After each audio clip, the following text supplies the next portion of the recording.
Here we have a $10 racket, and we also have a top of the range racket costing $200. But how much difference does playing with an expensive racket actually make? Well, in this video, we're going to find out. And stay tuned as we're putting these rackets through a series of tests, finishing by seeing if a pro playing with this $10 racket can beat an amateur playing with this $200 racket. Test 1, the power test, starting with a backhand clear.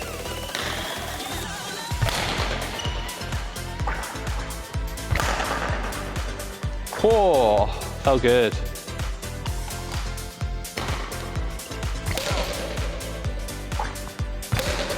Oh, that's good. Oh, good power, but as you can see, the control was quite off. Let's see if it's the same for the smash.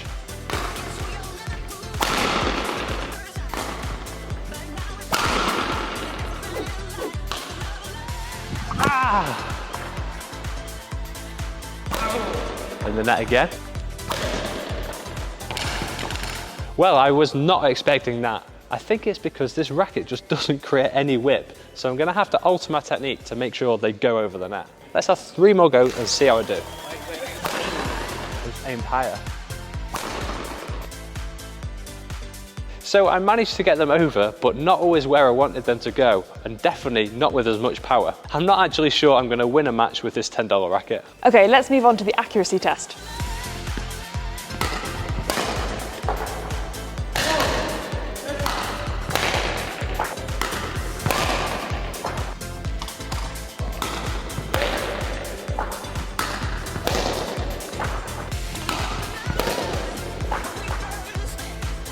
Okay, considering how bad this racket actually felt, the accuracy wasn't too different, but there was a noticeable difference in the quality, I think. And we're also going to be testing a $1,000 racket accuracy later in the video, so stay tuned for that. Okay, so we know there's going to be a lot of differences between the $10 racket and the $200 racket. But what if we add in a $100 racket into our next test, the speed test? Okay, starting with a $10 racket.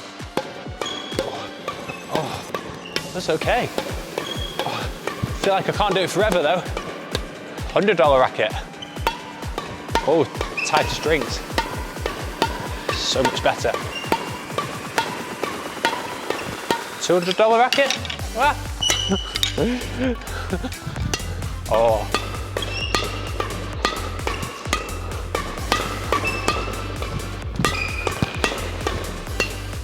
So much more accuracy with a $200 racket.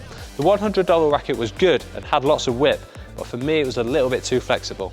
Okay, so we know that strings and tension is going to have a huge impact on how the racket feels. But even if we wanted to string this $10 racket at the same strings and tension as this $200 racket, it's just going to bend.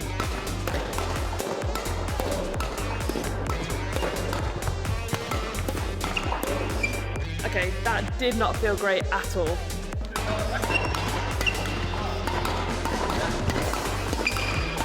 Last one, best one.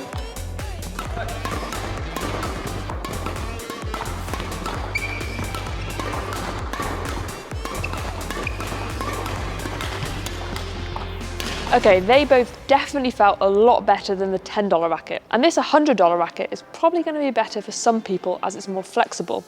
But for me, this $200 racket just felt faster and I could get more power and control. So can I, playing with this $10 racket, beat an amateur playing with a top of the range racket? What do you think, Jenny? Oh, I'm not sure. Who do you want to play? Well, I have someone in mind, but first we need to travel there.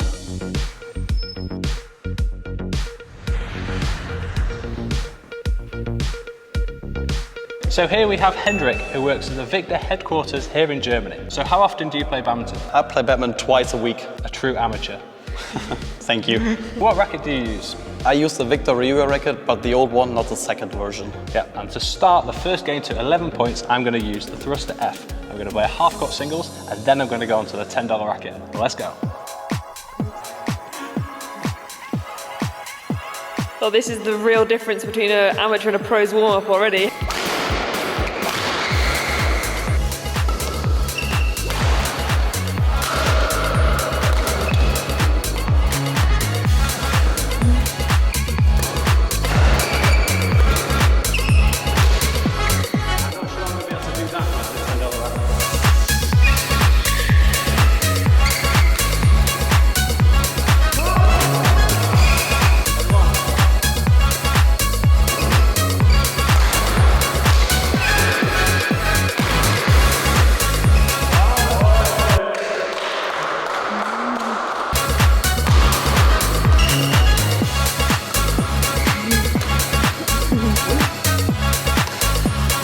So the final score was 11-2, but how much did the expensive racket actually impact my game?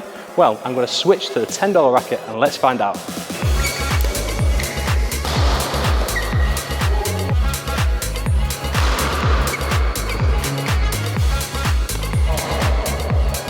That would have got over with that racket.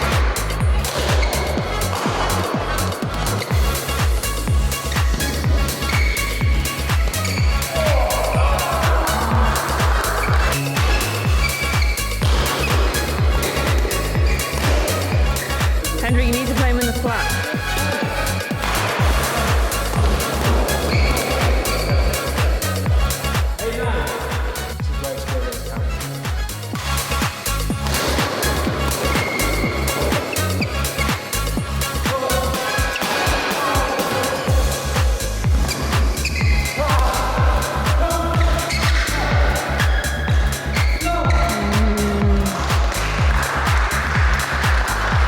I managed to win, but only just. What's the score? 11-9. That was tiring. Still tried to move him. Anything in the fast and flat was really difficult, just because it's not made of the fast materials. So that was a close one. Thanks to our amateur badminton player, Hendrik. How do you feel? Tired. Yeah? And very sad. Sad to lose. Hopefully that shows that a $200 racket like the Thruster F really does make a huge difference. So as Greg just said, there are noticeable differences between the $10 racket and the $200 racket. But what about a $1,000 racket? Well, we have one right here, and we're going to give it a go with the accuracy challenge.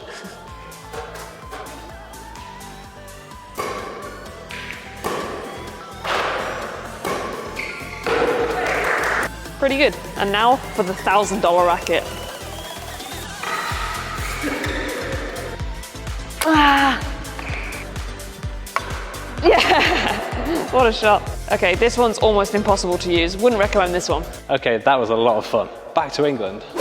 So we're not saying everyone should have a $200 racket, because as we've said on the channel before, it might not be the right racket for you. Yeah, if you're a beginner or lower intermediate player, then it's likely that a mid-range racket will suit you more, as they're usually lighter and more flexible, which helps to develop your technique. And for anyone wanting to play seriously, then we'd avoid a $10 racket.